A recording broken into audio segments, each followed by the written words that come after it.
Habari zenu wa Tanzania, ni Bwana J hapa, ndugu yenu.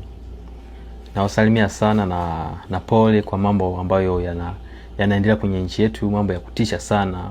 Sijui watu kutekwa bila sababu. Na kitu kingine ambacho nadhani jana niliwaambia kama nitaongea na Watanzania. Kitu cha kwanza cha muhimu ambacho nataka niwaambie,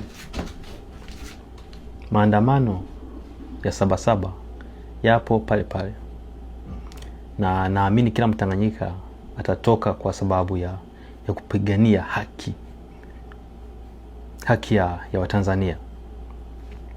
Cha kwanza, ndugu zangu wa Tanzania, ambacho nataka niwaambie, najua tulifanya makubwa sana mwaka uliopita. Tulisaidia wenzetu kwa sababu wao wenyewe hangeweza bila sisi pia kuunga mkono. Na cha pili, wanaharakati ambao wanatuambia sijui hakutakuwa na maandamano, tusiwalaumu kwa sababu sisi wa Tanzania tunajua ni kitu gani ambacho tunahitaji kwenye nchi yetu. Tusije tukawahi kufanya kitu ambacho kwa sababu mtu fulani amesema sijui hakuna maandamano, halafu wa Tanzania waache kuandamana, na wakati nyinyi ndio ambao mnateseka na sio hao ambao wanawaambia msiandamane.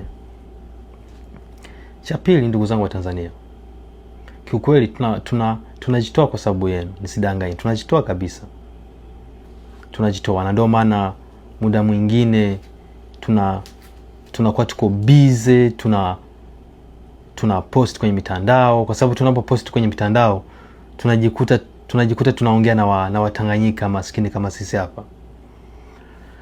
Kitu cha muhimu, Sabasaba maandamano yatakuwepo, na polisi isije kawahi kusubutu kufanya walioyafanya Oktoba, kwa sababu na mkumbuke hawa majamaa, hawa polisi na hii serikali yao wana kesi ya kujibu, wana kesi kwa sababu ya mama ambayo walioyafanya Oktoba ya kuwa watu, wana kesi.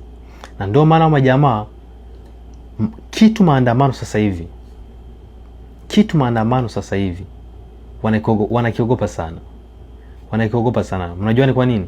Kwa sababu wanajua watu watakapoandamana tutahakikishia dunia kama kweli tunahitaji haki kwenye nchi yetu. Sasa hivi wanaenda kufanya maigizo ili tusije, au kutisha watu ili tusije tukaandamana, dunia yaone kama Watanzania wameandamana tena. Inabidi tujitoe na tuandamane na tuweze kuandamana. Asanteni sana.